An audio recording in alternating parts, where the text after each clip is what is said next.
Il est intéressant d'étudier une situation qui se passe dans le contexte de Exode chapitre 34. D'abord, l'histoire du peuple de Dieu et de son dirigeant Moïse nous a conduit dans un moment vraiment difficile, cet épisode désastreuse, quelques moments après que Dieu s'est manifesté sur le mont Sinaï, a donné les 10 paroles, entre autres, tu ne te feras pas d'image taillée, tu n'auras pas d'autre Dieu devant ma face.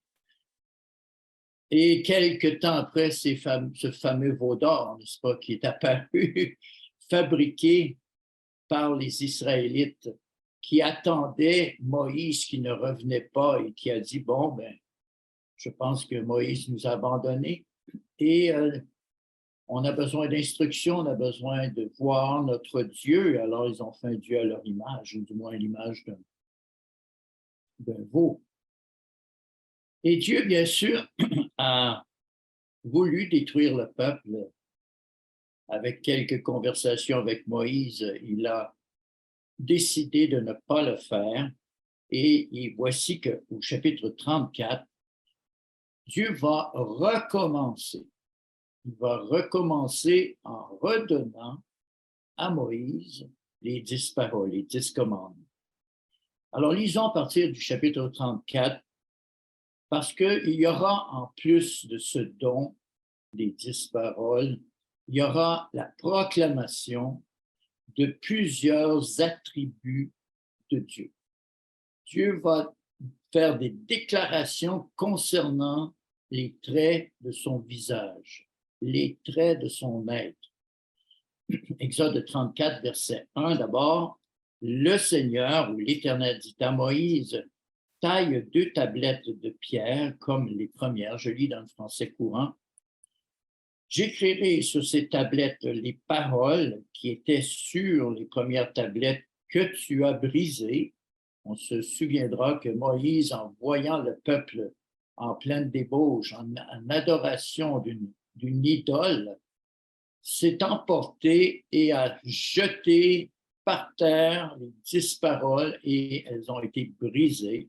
Et en passant ici, Dieu lui rappelle que tu as brisé, mais il n'y a pas de reproche. On ne voit pas que Dieu lui reproche que c'était négatif. Au contraire, je pense que Dieu, ici, a vu dans Moïse la même émotion que lui-même avait, c'est-à-dire une colère de désappointement et une colère face au péché. La colère divine est toujours proportionnée à sa sainteté. C'est les humains qui, en général, gèrent mal cette émotion qui nous appartient parce qu'elle vient de Dieu, mais qu'il faut gérer à la façon de Dieu, la colère. Nous voyons ici au verset 2, « Sois prêt au matin, dit Dieu. Dès le matin, tu monteras au mont Sinaï, tu te tiendras là devant moi sur le sommet de la montagne. » Et après ce qui s'est passé, on comprend bien le verset 3, que personne ne monte avec toi, qu'on ne voit personne dans toute la montagne parce que Dieu n'en avait comme avait reçu un coup dur vis-à-vis son peuple, que ni le bétail, ni même le gros bétail ne pèsent devant cette montagne, c'est-à-dire tous ces animaux domestiques qui appartiennent au peuple de Dieu, je ne veux même pas les voir non plus. Verset 4, parce qu'ils ont été dans un sens eux-mêmes souillés par le comportement des êtres humains. Alors Moïse tailla 2 tablettes de pierre, il fit cette part de l'échange, comme les premières. Puis Moïse se leva de haut matin, il participa à ce renouvellement avec énergie et monta sur le mont Sinaï comme le Seigneur lui avait ordonné. Il prit les 2 tablettes de pierre. Verset 5, le Seigneur, l'Éternel, descendit dans la nuée,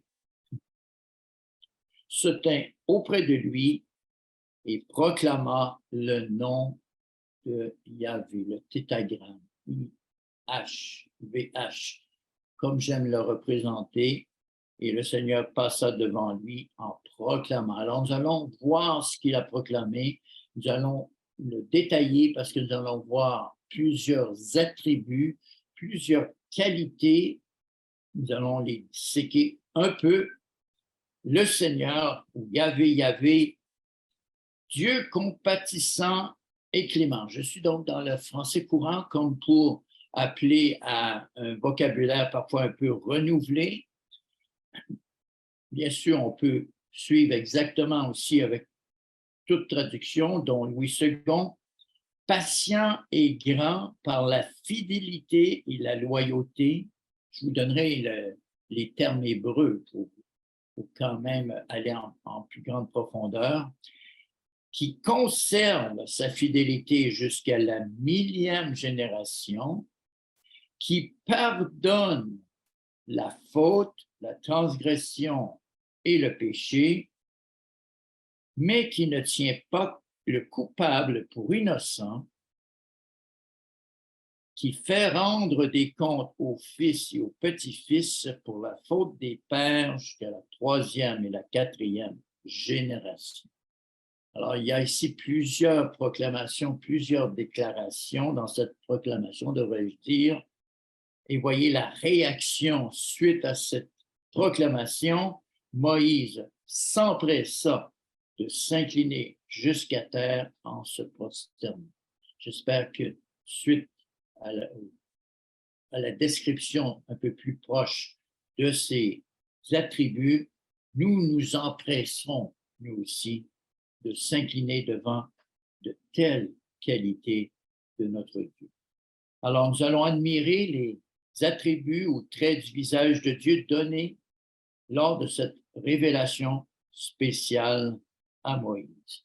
L'Éternel dénote d'abord, parce que le premier mot qu'il prononce, c'est le tétragramme, les 4 lettres sacrées, représentées selon, bien sûr, les traductions, soit par le le YHWH, je préfère le IHVH parce qu'on sait que le Y est une lettre grecque. Le Yod est une lettre hébreu. C'est l'équivalent du I, beaucoup plus clairement.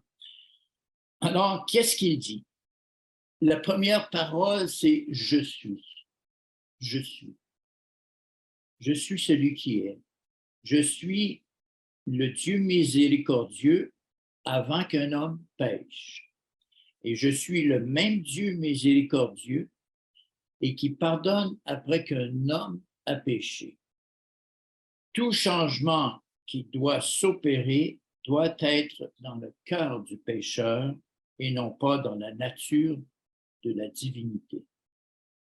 Dieu le même après qu'un homme a péché, comme il était avant qu'un homme a péché. Autrement dit, je suis.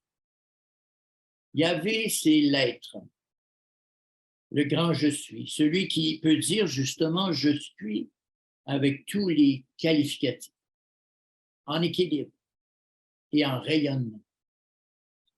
L'être humain, lui, fait à son image, remarquez qu'il dit également je suis.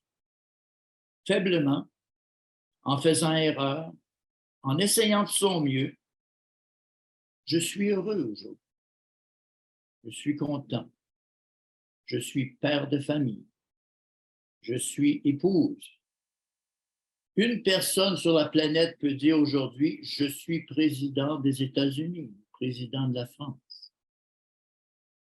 Je suis préposé aux bénéficiaires.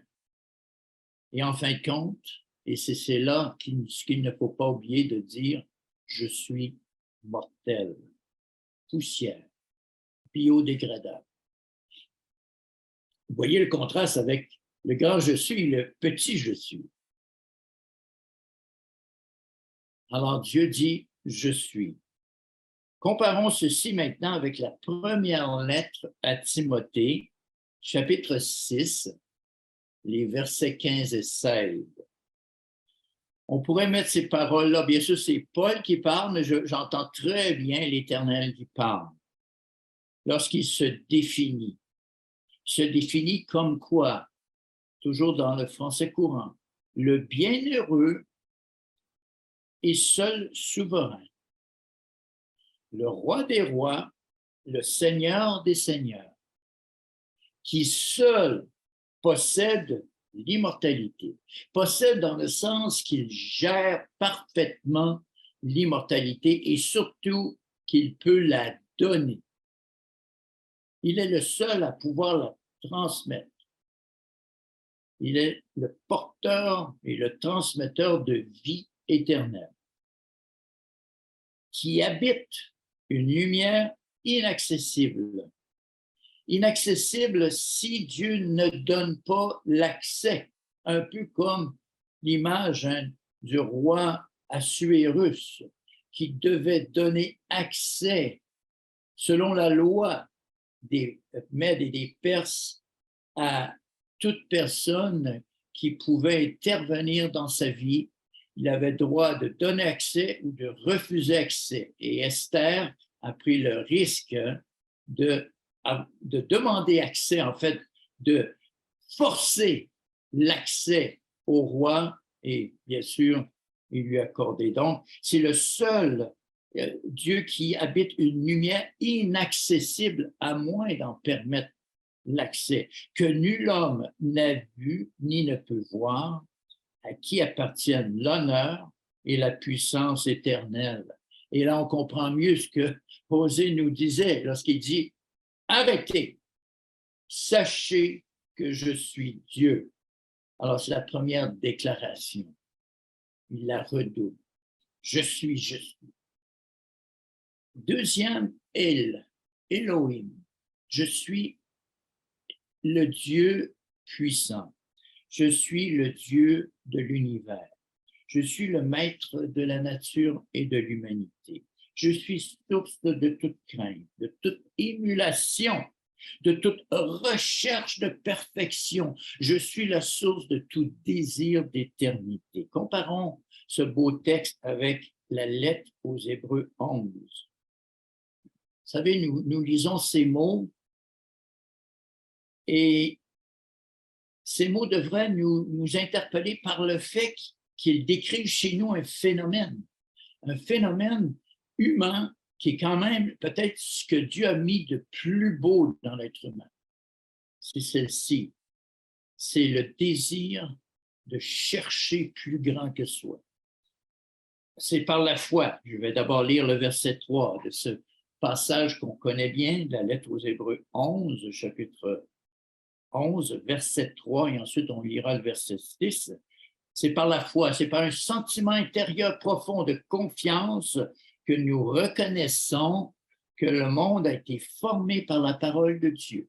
C'est toujours rafraîchissant de rentrer en contact avec des nouvelles personnes qui, selon ce que Dieu leur inspire de nous dire, la personne voulait comme dire, ben, j'aimerais vous rejoindre, je vois que vous annoncez un Dieu vivant, vous annoncez un Dieu qui a un plan de salut, je suis intéressé par les fêtes, mais la personne a dit ceci, elle dit, moi, je ne peux que croire lorsque je regarde autour de moi la création de Dieu, qu'il y a un Dieu. Je ne peux pas comprendre ceux qui ne veulent pas admettre qu'il y a un Dieu derrière la création.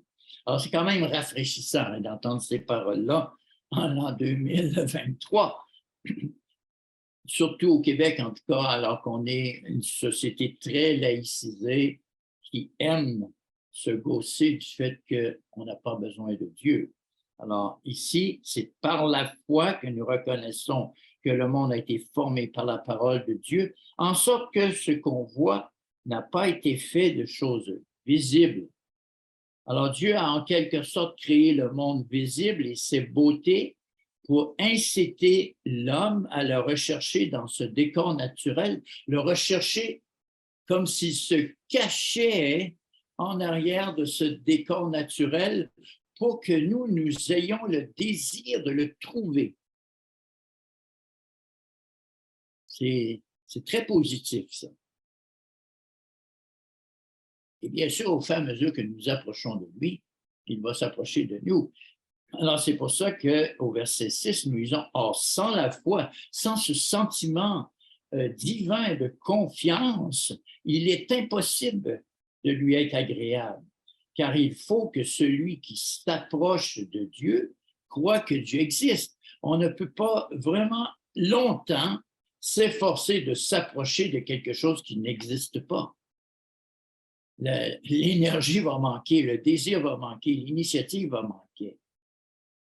Et non seulement il existe, mais il est le rémunérateur, il est celui qui récompense ceux qui le cherchent. Il y a quelque chose qui va nous encourager le long du chemin, des récompenses, des encouragements. Alors, c'est ce deuxième trait dans cette parole. Il dit « Je suis », mais ce Dieu-là, cet Elohim-là. Le troisième trait vient dans l'adjectif en hébreu qui est rahum. Rahum. Si vous voulez les notes, vous pouvez toujours les demander. Bon, ça peut être traduit différemment, mais c'est ce mot qu'on trouve dans le psaume 86, verset 14. Et d'ailleurs, c'est intéressant parce que le psalmiste ici va citer au fond plusieurs des paroles de cette déclaration, plusieurs des mots de cette déclaration que Dieu a faite à Moïse pour nous. Alors, Rahum s'est rempli d'une compréhension pleine d'affection pour les souffrances et les misères de l'humanité. Intéressant que déjà, après s'être identifié, la qualité qu'il ressort, c'est que je suis capable de misérer avec les miséreux. Je suis capable d'être miséricordieux. Je suis capable d'être compatissant. Je peux souffrir avec ceux qui souffrent. Alors, c'est intéressant parce que Dieu se révèle comme un Dieu qui peut souffrir. Rahum. Psaume 86, regardez l'appel du psalmiste au verset 14, ô Dieu, et regardez le contexte, un contexte d'oppression, un contexte où lui, le petit enfant qui recherche Dieu, il est peut-être adulte, il a peut-être 40 ans, mais regardez ce cœur d'enfant, ce cœur qui veut s'émerveiller, mais ce n'est pas tout le monde, parce que regardez ceux qui l'entourent, des orgueilleux se sont levés contre moi. Une troupe d'hommes, je suis dans le français courant, violents, en veulent à ma vie. C'est comme si les gens parfois détestent de voir ce cœur d'enfant, cette simplicité, cette pureté. Les gens, c'est comme se sentent accusés lorsqu'ils sont en présence d'un enfant de Dieu. Surtout si cet enfant de Dieu a une certaine autorité, en plus, comme ce fut le cas, par exemple, de David. Ils ne portent pas leur pensée sur toi. Ils ne s'arrêtent pas, ils n'entendent pas la parole qui dit « Je suis Dieu ». Mais toi, Seigneur, tu es un Dieu miséricordieux et compatissant, lent à la colère, riche en bonté et en fidélité. Voyez-vous, il est en train de citer, au fond, les paroles même de Dieu. Tourne vers moi les regards, regardez, aie pitié de moi, donne de la force à ton serviteur. La façon que parfois on reçoit la miséricorde de Dieu, la compassion de Dieu, c'est que alors que nous sommes abattus, il nous transmet une raison d'avancer. Il nous transmet une force additionnelle. Oh, parfois, ça semble très ténu, mais elle fait la différence. Et à ce moment-là, regardez la petite révélation que j'aimerais quand même, sur laquelle j'aimerais attirer votre attention, les derniers mots du verset 15. Sauve le fils de ta servante. Dans une situation désespérée, nous avons ici la mention de la mère du psalmiste. Voyez-vous, il fait allusion à sa mère. Sa mère, c'est ta servante, à cause que tu respectes ta servante parce qu'elle est ta servante, mais tu auras égard pour le fils de ta servante. Alors, c'est intéressant de voir le lien entre la compassion de Dieu et l'héritage parfois que les parents, les mères, entre autres, ont légué en priant pour leur enfant, en se dévouant pour leur enfant.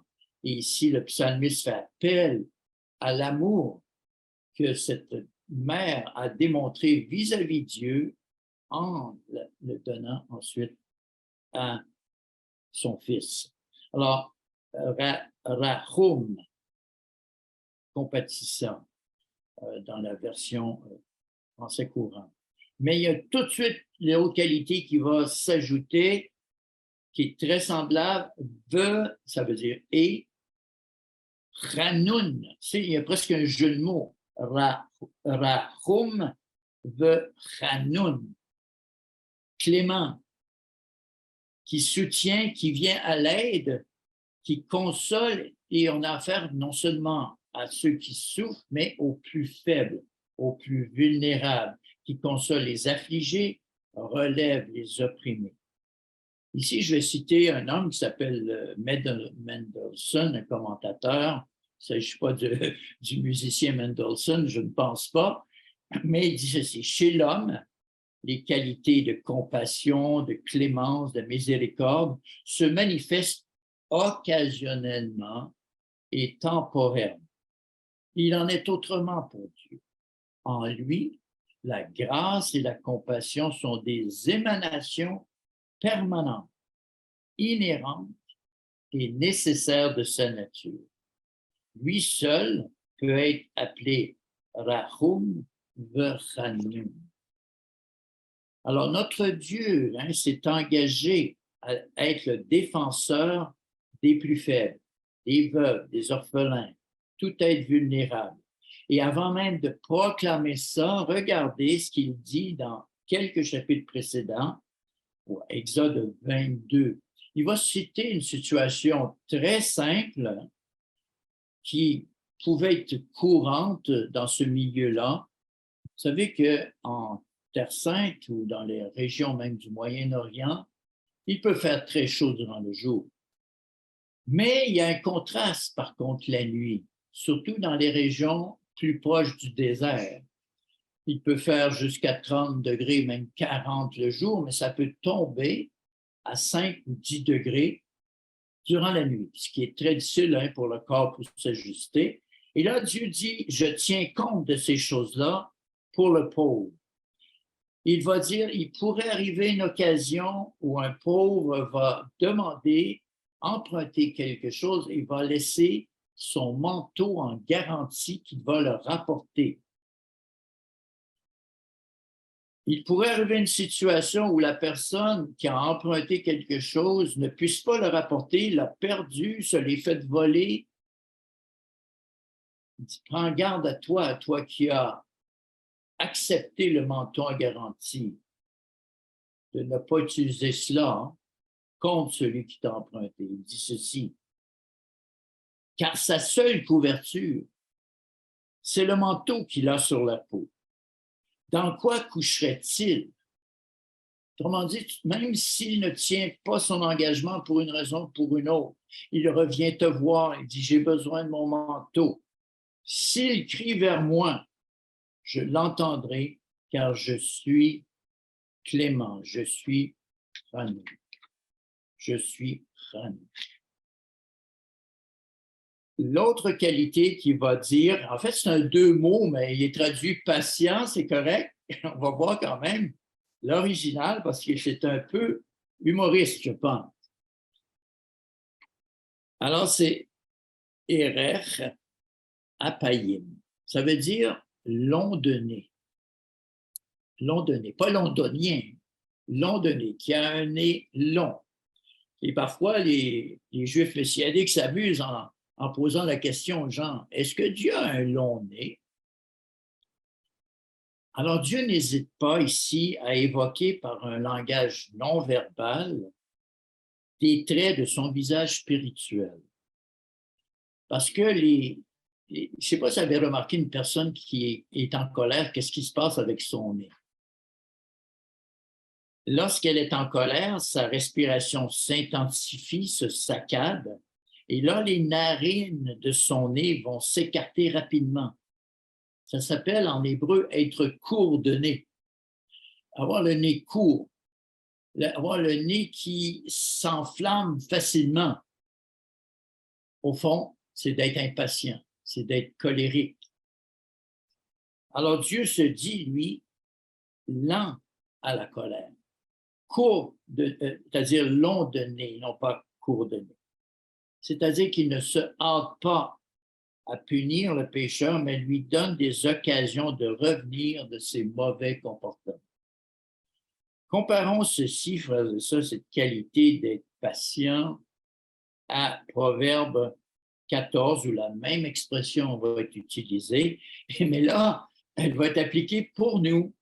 Et ça, c'est intéressant. Regardez vraiment, je vais donner dans le français courant, c'est très proche de Louis II, mais faire une petite variation. Celui qui est patient, c'est-à-dire long de nez, est grand par l'intelligence. Vous savez, les gens disent, ouais, mais toi, tu es trop patient. Ben, vous pourriez dire intérieurement, c'est parce que je suis trop intelligent. C'est-à-dire, moi, je pense à long terme. Ça ne sert à rien de m'emporter maintenant parce que je pense à notre relation. Je pense à bâtir quelque chose qui doit être durable. Par contre, celui qui s'emporte vite proclame son imbécilité, français courant, sa stupidité. Alors ça peut nous aider, je pense, lorsque on est un peu soupe au lait. Hein. L'expression est très bonne en français. Je ne sais pas si vous avez déjà essayé de faire une crème de tomate. Au Québec, on a ça beaucoup, la crème de tomate. Et faire revenir ça dans le chaudron, hein, c'est avec du lait. C'est un jus de tomate, ou du moins une pâte de tomate. On ajoute le lait, on apporte ça à l'ébullition. La seule chose, c'est qu'il faut surveiller parce qu'en quelques secondes, ça passe on n'a aucun signe d'ébullition et ça déborde. Alors, c'est ça qu'on pourrait appeler ça, être soupe au lait. Et nous devons, nous, être lents à l'ébullition. On ne doit pas déborder facilement. Sans ça, la soupe est perdue, au moins une partie. Sixième élément qu'on voit ici, en hébreu, c'est Rav, qui veut dire grand. Resed. Resed, c'est une qualité qui peut être traduite par plusieurs mots. Souvent, on le traduit par amour, mais c'est toujours amour dans le sens de permanence dans la fidélité, permanence dans le don de soi. Fidélité pour l'Hébreu, pour le Dieu des Hébreux, c'est l'amour et l'amour est dans la fidélité. Ça veut dire qu'il accorde ses dons, ses bénédictions aussi par-delà les faiblesses de l'homme, les déserts de l'homme. Voyons en parallèle le psaume 5, verset 8. Vous savez, Dieu se révèle dans les petites et les grandes choses. Sentir, frères et sœurs, la fidélité de Dieu, habituellement, ça se fait après que nous-mêmes, on pratique la fidélité vis-à-vis de Dieu. Et il peut arriver un moment, n'est-ce pas, dans notre relation avec Dieu, où Dieu va nous déclarer sa fidélité. Et moi, j'ai eu ce privilège, alors que je chantais ce psaume à Dieu en prière, de recevoir l'amour de Dieu, la fidélité de Dieu. Pourquoi? Mais moi, par ta grande fidélité, je viens à ta maison. Alors, venir en prière à Dieu, c'est comme s'approcher, n'est-ce pas, de la maison de Dieu. Nous ne nous rendons pas dans un temple physique, mais nous qui portons l'Esprit et qui sommes l'habitation ou le temple de Dieu, lorsque nous nous présentons devant Dieu, nous sommes, dans un sens, en intimité avec Dieu. C'est dans la crainte qui t'est due. Je me prosterne dans ton temple sacré. Alors, c'est par la grande fidélité que Dieu communique avec nous son amour, sa confiance en nous, le fait que nous portons et que nous sommes fidèles à ses instructions. Je viens, autrement dit, en tant qu'enfant de Dieu, parce que je sais que tu es là, fidèle à m'attendre, prêt à me recevoir. Je peux venir dans ta présence parce que tu as révélé ton désir de ma présence auprès de toi, de mon petit être avec le grand être. Prochaine qualité, non seulement, n'est-ce pas, qui est grand par fidélité, mais il est aussi grand, parce que l'adjectif s'applique aux deux mots, aussi à une autre qualité en hébreu qui est émettre, traduit différemment, mais loyauté ici dans le fait de, dans le français courant. Ça veut dire toujours vrai en lui-même, accomplissant ses plans secrets pour le salut de l'humanité, récompensant ceux qui obéissent à sa volonté, cette vérité, cette constance, cette douce constance qui, bien sûr, va être précédée. Remarquez qu'il y a un ordre. Hein? La loyauté ou la vérité est précédée par la fidélité, par le fait que Dieu est à précède. Précède veut émettre. Autrement dit, Dieu nous enjoint donc à être vrai, mais vrai avec d'abord la fidélité, avec l'amour, avec la tendresse. Vous savez, je ne sais pas si vous avez ce livre-là en France ou ailleurs dans la francophonie, mais au Québec, on a un livre qui s'intitulait, si ma mémoire est bonne, je l'ai lu, mais parfois le titre pourrait être un peu différent, mais je pense que c'est Cessez d'être gentil, mais soyez vrai. L'auteur qui a côtoyé beaucoup de gens, c'est un psychologue, va dénoter, va remarquer que l'homme est en déséquilibre entre son désir de ne pas déplaire et son authenticité. Autrement dit, il va faire parfois des compromis avec sa véritable identité pour plaire aux autres ou surtout ne pas leur déplaire. Il va dire, ben, autrement dit, moi, je suis très content alors qu'il ne l'est pas tant que ça. Autrement dit, il n'est pas tout à fait vrai avec lui-même. Alors, ce livre-là encourage les gens à dire, cessez d'être gentil, c'est-à-dire de faire semblant d'être gentil, c'est en fait le sens, mais soyez vrai. Mais avec Dieu, c'est que Dieu est à la fois gentil et vrai. Il est à la fois amour, hein, qui est à la fois, dans un sens, précède et émette. Mais d'abord amour et ensuite vrai, c'est-à-dire vrai pour aimer. Alors, c'est intéressant. Voyons le même mot utilisé dans Exode 18. C'est une qualité que Dieu va rechercher, entre autres, chez des gens qui vont servir les autres, chez les leaders du peuple de Dieu. Exode 18, verset 21, on est à l'occasion ici que Dieu veut encourager par Jéthro Moïse aller à déléguer, à répartir les tâches. Alors, il dit ceci à son gendre, Jéthro dit à son gendre, choisis parmi tout le peuple des hommes capables, craignant Dieu, je suis dans le français courant, des hommes intègres, des hommes émettes, vrais, ennemis de la cupidité. Être vrai, c'est être authentique dans ses valeurs. C'est ne pas faire de compromis et parfois, ça veut dire être ennemi de certains vices. C'est de détester certaines choses comme la cupidité. La cupidité, n'est-ce pas, qui fait qu'on fait des compromis avec ses valeurs, qu'on accepte des pots de fin, qu'on fait du favoritisme. C'est tout ça là, que le mot émettre va, permettez le jeu de mots en français, émettre. Il va émettre cette idée d'intégrité.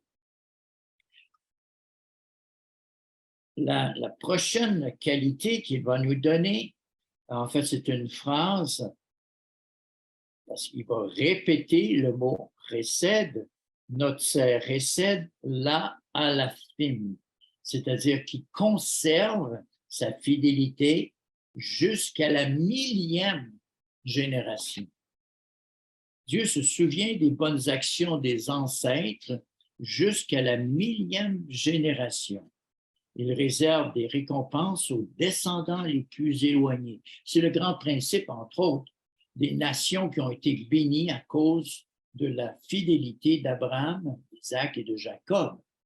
On retrouve plusieurs générations plus tard des nations qui, oui, Dieu leur a permis de s'accrocher à certaines valeurs pour gérer pendant au moins un certain temps les bénédictions. On parle bien sûr des nations descendantes des 10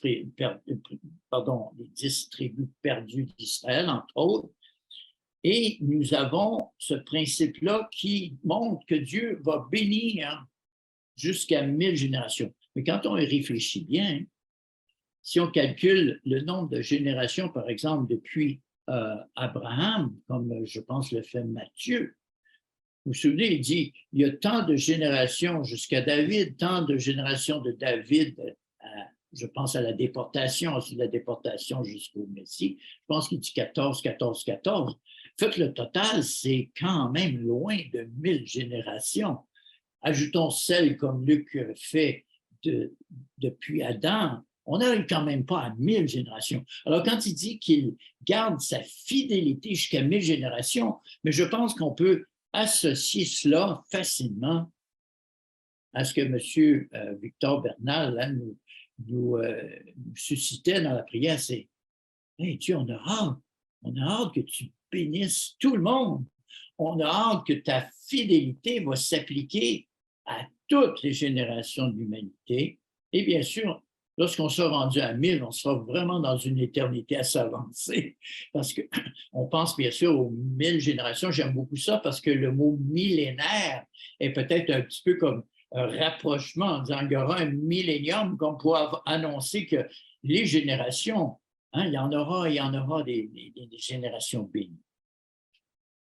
Et ça nous amène bien sûr à ce qui déjà, hein, on connaît dans l'Évangile selon Jean 7, mais je pense que cet appel de Jésus, n'est-ce pas, le dernier, le grand jour de la fête, traverse tellement toutes les générations.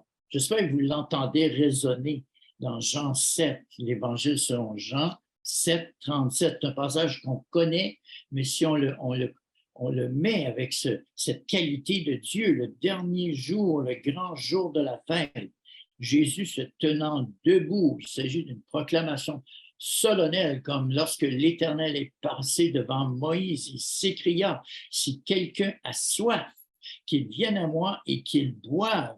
Celui qui croit en moi, des fleuves d'eau vive couleront de son sein, comme dit l'Écriture. » Et ça nous amène à cette nouvelle Jérusalem dont nous avons chanté le chant. Parmi les 3 premiers, je pense que c'était le 3e, où justement l'eau vive est disponible. L'arbre de vie est disponible. Prochaine qualité, prochain attribut qui pardonne. Et là, on aura 3 catégories de choses que Dieu pardonne. Nosé avon, celui qui pardonne. Dieu supporte avec indulgence les manquements de l'homme. Par son pardon, restaure l'homme dans sa pureté première, dans sa dignité première. En hébreu, avon nosé veut dire pardonne. Le premier, c'est qu'il pardonne avon la faute. Peu importe la traduction, le mot hébreu veut dire surtout péché commis avec de mauvaises intentions. Intéressant qu'il est nommé en premier parce que je crois qu'il est assez facile de reconnaître que Caïn, par exemple, est celui qui a commis un péché avec carrément une mauvaise intention.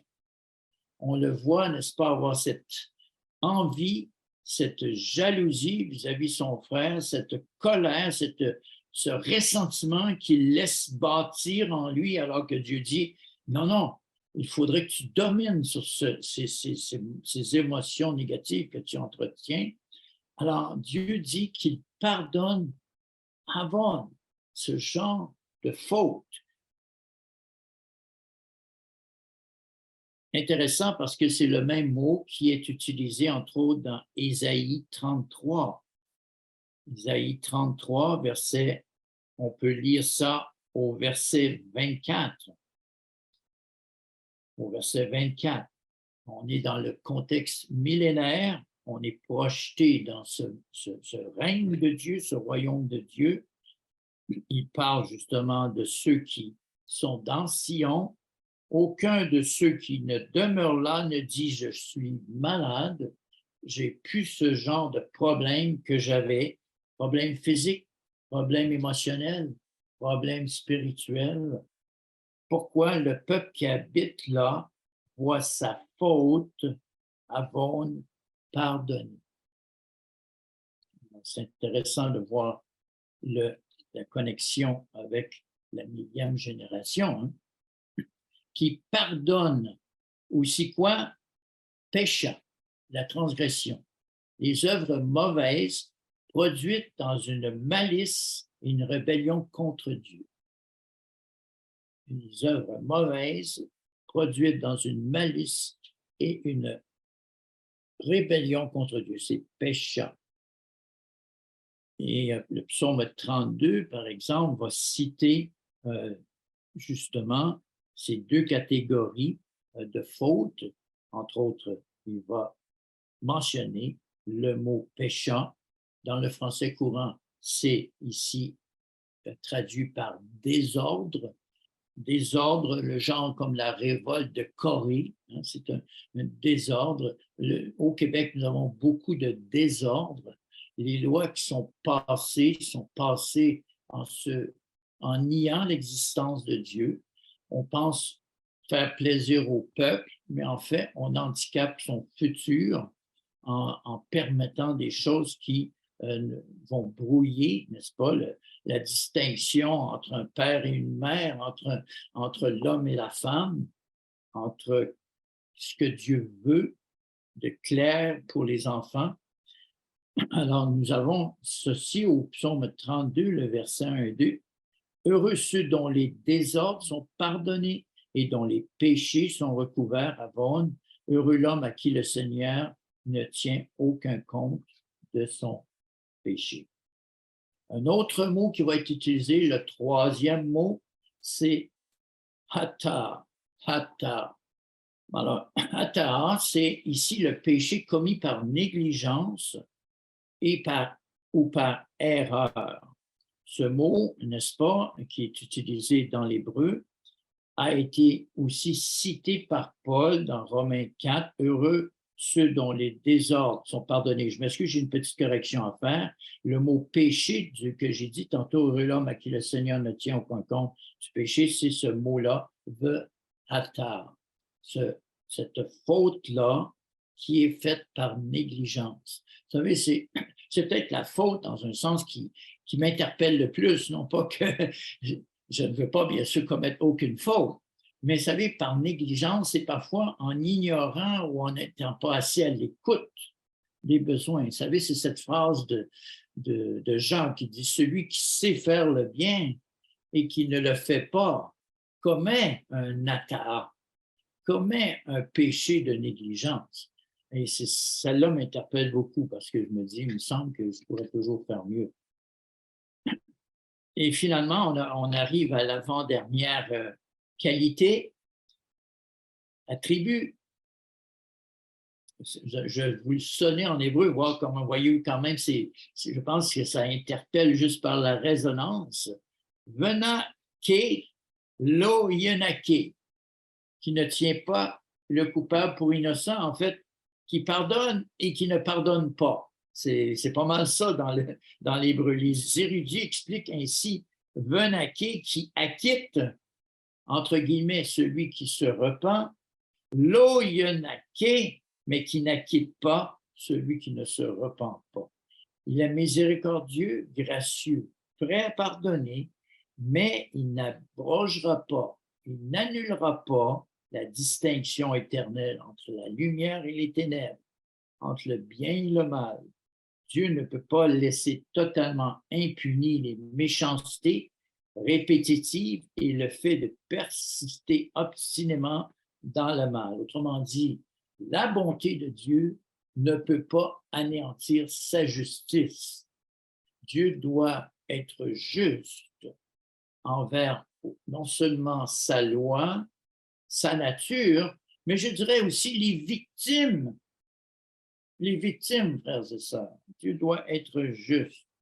Et le pécheur, pour être aidé dans sa repentance, doit subir les conséquences de ses méfaits.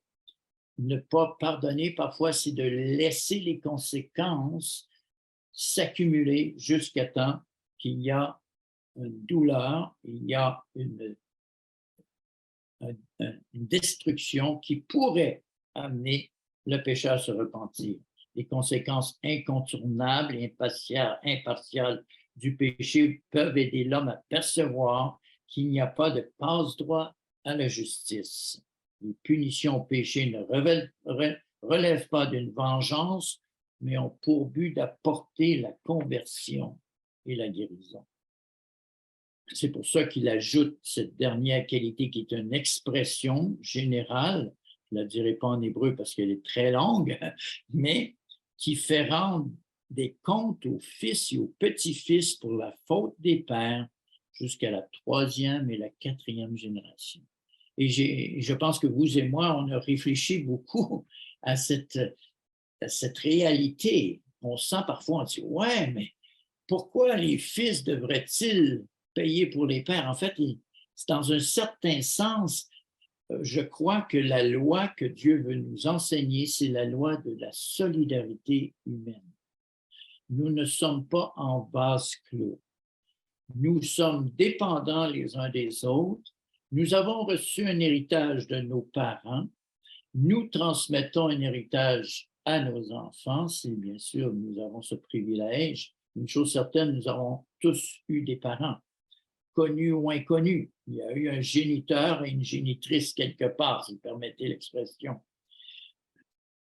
Alors, c'est l'importance qu'un geste que je peux faire peut avoir des répercussions jusqu'à 3-4 générations.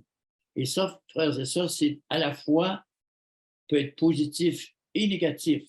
Si je fais un certain bien, je peux procurer des répercussions, n'est-ce pas? En fait, jusqu'à 1000 générations. Si je fais mal, ça peut aller jusqu'à 3-4 générations. Vous voyez quand même qu'il y a une distinction qui est beaucoup plus en faveur de l'amour du bien que ne l'est en faveur ou en défaveur vis-à-vis le mal. Il y a quand même, mais le principe de solidarité humaine, je pense, est l'objet de cette déclaration. Les mauvaises actions ont des conséquences, même sur notre descendance. Il suffit de penser, par exemple, à l'alcoolisme, hein, qui semble se transmettre à certaines personnes de génération en génération, ou les maladies du système reproducteur, des choses semblables, pour qu'on apprenne les leçons, que nous sommes solidaires dans cette épreuve qui est celle de la recherche de la vérité. Alors, en réponse à ces attributs, à cette révélation des attributs de Dieu, provenant de la bouche même de Dieu, nous avons vu que Moïse s'est empressé de se prosterner. Mais pas seulement cela. Regardons Exode 34 au verset 9. On a vu que le verset 8 disait « Moïse s'empressa, dans le français courant, de s'incliner jusqu'à terre en se prosternant. » Mais regardez ce qu'il va dire. Il dit « Seigneur, je t'en prie, si j'ai trouvé grâce à tes yeux, daigne marcher parmi nous, car c'est un peuple rétif. Tu pardonneras notre faute et notre péché, et tu feras de nous ton patrimoine. » Voyez-vous, il fait appel à un des attributs que Dieu vient de déclarer. Je pardonne la faute, je pardonne l'offense, je pardonne le péché. Alors Moïse dit, bon, merci Dieu. Alors maintenant, autrement dit, si je comprends bien, je fais appel à toi parce que oui, non seulement tu vas pardonner, mais tu vas revenir marcher parmi nous. Parce que dans ce contexte-là, Moïse va plaider avec Dieu, non, je ne veux pas, moi, aller sans toi. Je ne veux même pas que ce soit un ange qui nous guide. Je veux que ce soit toi-même. Et il a pris donc l'attribut de Dieu, du pardon, il a utilisé en disant, Dieu, tu as donné cette parole, j'y crois, je l'utilise. Dieu nous dit au fond, frères et sœurs, connaissez mes attributs. Vous pouvez faire appel à celui dont vous avez besoin, à celui que vous auriez avantage à avoir appliqué dans votre vie. En conclusion, puisse Dieu nous aider à comprendre sa nature divine et ses magnifiques attributs. Puisse ces traits du visage de Dieu nous amener à nous incliner, à nous prosterner devant lui. Que cette compréhension plus profonde, entre autres de son pardon, nous donne l'assurance de Moïse et nous encourage à savoir que Dieu marche avec nous, même si parfois nous avons encore des coins rétifs dans notre être profond. Sachons qu'il pardonnera notre faute et notre péché et qu'il fera de nous son patrimoine et son royaume. Et à ceci, nous pouvons dire Amen.